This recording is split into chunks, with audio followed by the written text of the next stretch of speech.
Khu vườn Lẽ Thật xin chào các bạn. Một buổi chiều tốt lành. Chiều hôm nay mình muốn chia sẻ với các bạn về chủ đề đó là quyết định sai trong làm vườn rừng dẫn đến mất thu nhập lớn. Thì khi mình thấy có nhiều bạn trồng vườn rừng đó và nói rằng làm vườn rừng thì không có thu nhập, hoặc là thu nhập không có cao, hoặc là không có đủ sống. Thì hôm nay mình chia sẻ với các bạn về một cái cách mà các bạn quyết định sai mà khiến cho các bạn không có cái thu nhập lớn khi các bạn làm vườn rừng. Và những cái vlog tiếp theo mình sẽ chia sẻ thêm những cái phương cách để các bạn có thể kiếm được thêm thu nhập khi các bạn làm nông nghiệp vườn rừng. Và các bạn không có thấy là làm nông nghiệp vườn rừng thì không có thu nhập. Cái quyết định sai mà phổ biến nhất đó là các bạn trồng nông nghiệp vườn rừng và các bạn thích quá nhiều loại cây và các bạn không trồng một cái cây thu nhập chính. Các bạn thích rất nhiều. Ví dụ như 1 hecta, mình chỉ ví dụ 1 hecta thôi, thì các bạn trồng nào là xoài, cóc, ổi, rồi seri miền Tây, rồi cherry, hay là thất táo, lê hồng, hay là chôm chôm, xoài, sầu riêng, rồi măng cụt, rồi mít, rồi dừa. Nói chung là các bạn thích đủ thứ. Và khi các bạn trồng lên như vậy thì nếu các bạn làm như vậy thì nó vẫn có thu nhập thôi các bạn. Nhưng với điều kiện là các bạn là một nhà, các bạn có thể liên hệ được với những cái nơi chuyên bán thực phẩm sạch, hoặc là những cái siêu thị mà chuyên nhận thực phẩm sạch, hoặc là những cái cửa hàng chuyên bán thực phẩm sạch, hoặc là bạn là một người mở cửa hàng ra các bạn bán thực phẩm sạch, bán nông sản sạch. Thì lúc đó các bạn sẽ có cái nơi tiêu thụ và chắc chắn các bạn sẽ có thu nhập khi các bạn làm nông nghiệp vườn rừng. Nhưng nếu như các bạn làm nông nghiệp vườn rừng mà các bạn không tìm được cái nơi, không có liên kết được những cái nơi bán hàng hữu cơ, bán hàng nông sản sạch, thì bạn làm nông nghiệp vườn rừng thì cái số lượng của mỗi một thứ nó có một ít, cộng lại nó nhiều. Và như vậy thì các bạn cần cái thị trường phân phối bán lẻ, và nơi đó họ sẽ gom hết hàng của các bạn. Có nghĩa là các bạn có cái gì thì họ nhận cái đó, họ bán tất cả mọi loại, chỉ bán hàng hữu cơ hay là thực phẩm sạch thôi. Hay là các bạn sẽ phải mở ra một cái cửa hàng để bán. Còn nếu không thì các bạn làm theo cái kiểu là nông nghiệp vườn rừng nhưng mà thu hoạch theo vụ mùa đó, một cái số lượng lớn của một cái nông sản nào đó để mà gọi là có một cục đó trong một lúc kiếm tiền một cục trong một lúc thì các bạn phải trồng cái cây chủ lực. Có nhiều bạn thì chưa có cái đầu ra của nông sản sạch, hoặc là cũng chưa tự mình mở một cái cửa hàng để có thể cung cấp thực phẩm sạch.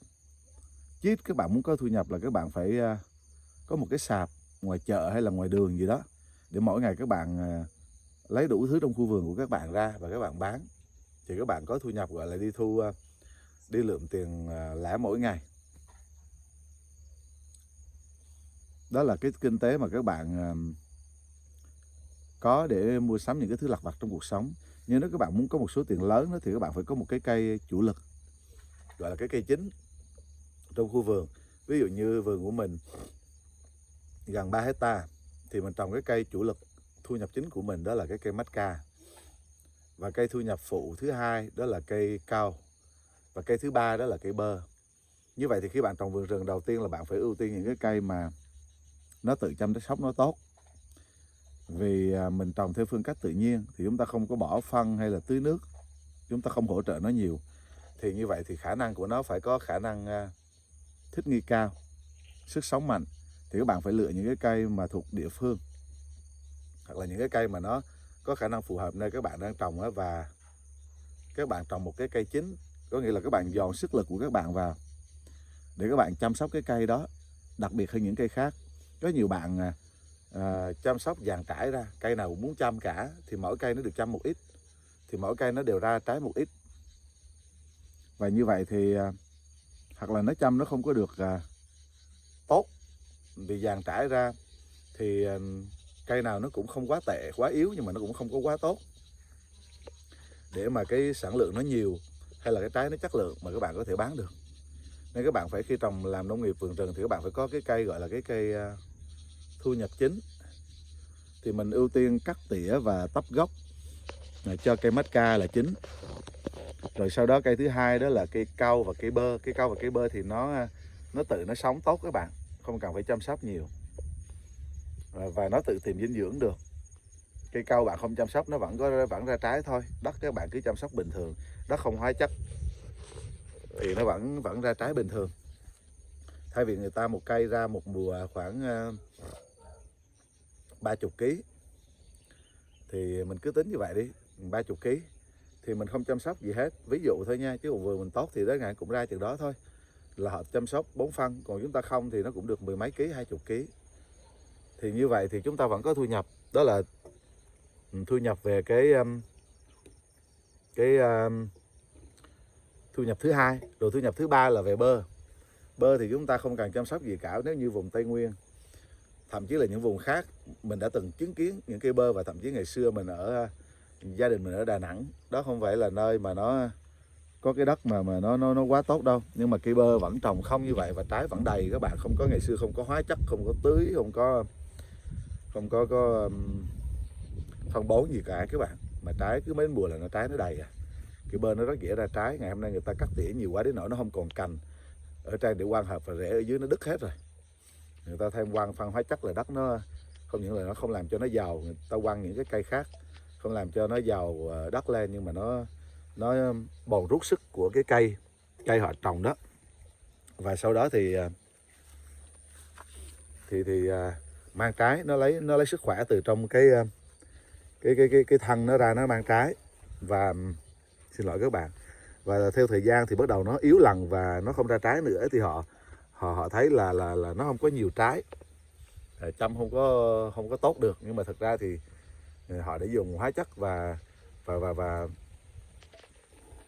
ép cây nó rút cái sức khỏe dự trữ từ trong cây đó các bạn, để nó nuôi trái, và đến một ngày thì nó bị kiệt và nó không còn ra trái nữa. Các bạn nghĩ rằng cây nào cũng phải chăm, không chăm nhiều là nó không ra trái, nhưng mà không phải như vậy các bạn. Có nghĩa là nó bị ép để ra trái quá sức nó, giống như một người mà chúng ta không có, giống như một người mà họ dùng chất kích thích đó, những người nữ đó, họ dùng chất kích thích đó. Rồi họ sau đó họ còn sinh con cái nữa, và sinh con cái mà xong rồi ăn chơi nữa đó các bạn. Thì sau này nhìn họ ốm lắm các bạn, ốm và xương không à, họ bị kiệt sức. Thì cũng vậy, cái bơ nếu thực ra nếu mà đất nó không bị nhiễm hóa chất và đất bình thường thôi thì nó khả năng nó tự nó lớn và nó ra trái rất là tốt các bạn, rất là nhiều. Bơ không cần phải chăm sóc đâu các bạn. Rồi cau cũng vậy. Như vậy thì cái cây chăm sóc chính để mà nó có cái giá cao đó là cây mách ca. Ví dụ trong vườn của mình thì mình chăm sóc nó, mình dồn hết tâm sức vô, có nghĩa là mình phải chăm nó chín. Rồi còn dư sức ra đó, dư tài nguyên ra những cành cây cắt tỉa hay là cong hay là cắt cỏ rồi đó, còn thì mình sẽ chăm sóc tiếp cho cây cau và cây bơ. Còn nếu không thì thôi, nó vẫn có thể tự lớn được. Chăm sóc thì nó thêm tốt hơn chút, còn không thì nó vẫn ra trái, vẫn có thu nhập. Như vậy thì bạn phải có cây thu nhập chính, và bạn phải lựa những cái cây nào mà nó sống khỏe và ít cần phải chăm sóc, thì các bạn sẽ có thu nhập chính. Ví dụ như bây giờ mình trồng cây mách ca, thì mách ca mà bạn đất đừng có nhiễm hóa chất, và càng ngày làm cho đất tốt hơn thì càng ngày nó càng ra trái càng nhiều hơn các bạn. Và nó có thể không bằng những người trồng hóa chất, thì họ ép cây mà 7 năm sau cho đến 10 năm sau thì cây nó sẽ bắt đầu bị khô bên trong, và nó bị dễ gió thổi, nó dễ gãy và nó bị sâu đục thân. Còn mình thì mình không ép như vậy, thì thân bên trong nó không có khô, nó không bị ép, nó không bị vắt kiệt sức để ra trái thật là nhiều. Người ta vắt kiệt sức bằng cách là quăng phân hóa học và nó đậu bông thật nhiều, trái thật nhiều, sau đó nó mang không nổi thì nó cũng rụng hết các bạn. Rồi người ta gọi là rụng sinh lý, nhưng mà không phải, nó mang quá nhiều rồi cái cây nó chịu không nổi thì nó gãy, nó tự nó báo hiệu cho nó phải rụng bớt thôi. Còn chúng ta trồng tự nhiên thì nó sẽ ra vừa đủ thôi, cái việc mà nó rụng rớt đi rất là ít, còn nó ra vừa đủ để cho nó mang cho nó thôi, vì nó đâu bị ép đâu các bạn. Nó đâu bị ép có nghĩa là nó vẫn có khả năng, trong cây nó có sự sống, nó có khả năng để nhận biết mình chăm sóc nó ra bao nhiêu là đủ cho nó, còn cái kia là nó bị người ta ép, nó không tự được mà nó bị người ta ép, quăng phân thật nhiều, xịt thuốc thật nhiều vào, kích cho nó để cho nó ra thật nhiều. Rồi sau đó khi ra thật nhiều không nổi thì họ phải đi tỉa bớt bông nè, tỉa bớt trái nè, rồi sau đó nó rụng nữa. Họ vừa ép cái cây nó tệ hơn mà vừa tốn công để làm những cái việc đó. Còn khi chúng ta trồng như vậy thì cái cây chúng ta càng mỗi năm nó sẽ nhiều trái hơn. Chúng ta chỉ cần chăm đất, và như vậy chúng ta tập trung chăm vào một cái cây có thu nhập chính, thì như vậy mỗi năm cái thu nhập chính của chúng ta sẽ nhiều hơn. Rồi song song đó những cái thu nhập phụ như là cau mỗi năm nó cũng sẽ nhiều hơn, rồi bơ nó cũng sẽ nhiều hơn. Như vậy rồi sau đó nữa thì trong vườn các bạn trồng sang một số cây gọi là các bạn yêu thích để ăn thôi, mỗi loại cây thôi, cây 2 cây thôi. Còn nếu như các bạn thích nhiều quá, các bạn trồng đủ thứ hết, rồi các bạn chăm sóc đủ hết. Và cái tài nguyên trong khu vườn đó, cành cây cắt tỉa các bạn tấp không đủ cho những cái cây, cho tất cả các cây đâu. Rồi cỏ cũng vậy, bạn tấp cho cây này thì cỏ nó thiếu cây kia, mùa mưa thì nó không cần tấp, còn mùa nắng thì nó lại thiếu cỏ để tấp cây này thì thiếu cỏ để tấp cây kia. Rồi cành cây chúng ta cắt xuống thì nó được vi sinh vật ăn và chuyển hóa thành phân, thì nếu như nó đã chuyển hóa cây này ăn rồi thì cây kia đâu còn để ăn. Như vậy các bạn phải tập trung vào một cái cây chính. Cái sai lầm, và các bạn bị cái sai lầm đó là lý do mà các bạn trồng rồi thì thấy nó lâu quá nó không có trái, tại vì các bạn đâu có tập trung vào một cái cây nào để thu nhập chính đâu, bằng cách các bạn chăm sóc cái cây đó nó đặc biệt hơn cây khác. Rồi cái thứ hai nữa thì khi ra trái thì nó không có cái cây nào là nó ra nhiều, hoặc là trái nó đủ cái size, cái kích cỡ để mà có thể bán với giá cao được để có thu nhập. Tại vì các bạn chăm sóc dàn trải quá, các bạn phải có một cái cây chính, rồi những cây khác chăm sóc còn dư thời gian á, dư tài nguyên thì chăm, còn không dư thời gian không chăm, dư tài nguyên thì thôi.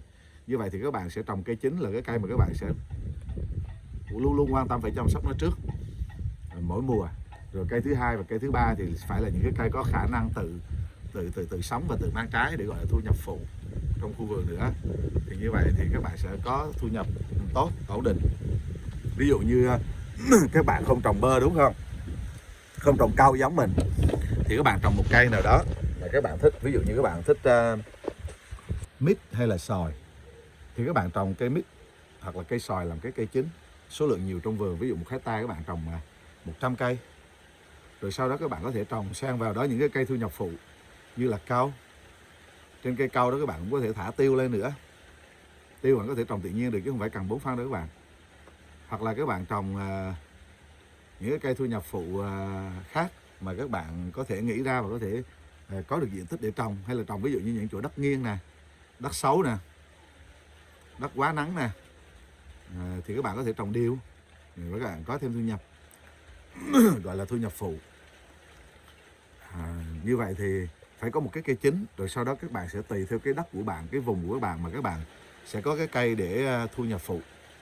Và các bạn phải chăm cái cây chính đó, rồi các bạn tìm cái đầu ra cho cây chính đó, hoặc là các bạn tìm cách để sản xuất cho cái gọi là các bạn làm nó trở thành sản phẩm để các bạn có thể bán, để tăng cao lên cái giá trị của sản phẩm.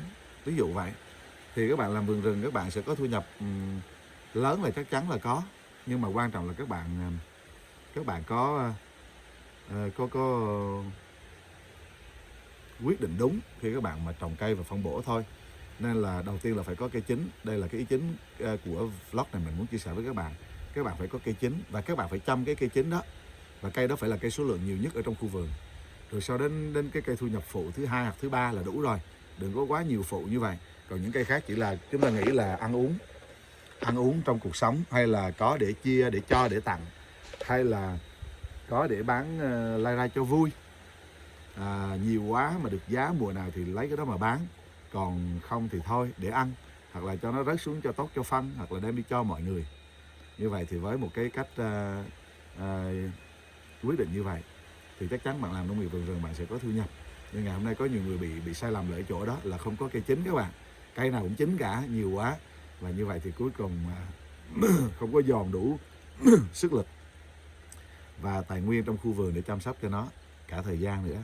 Và cuối cùng thì cây nào cũng sống, nhưng mà không có cây nào đặc biệt, không có cây nào quá tốt, không có cây nào sản lượng nhiều để các bạn có thể bán nó và lấy thu nhập cho chính các bạn.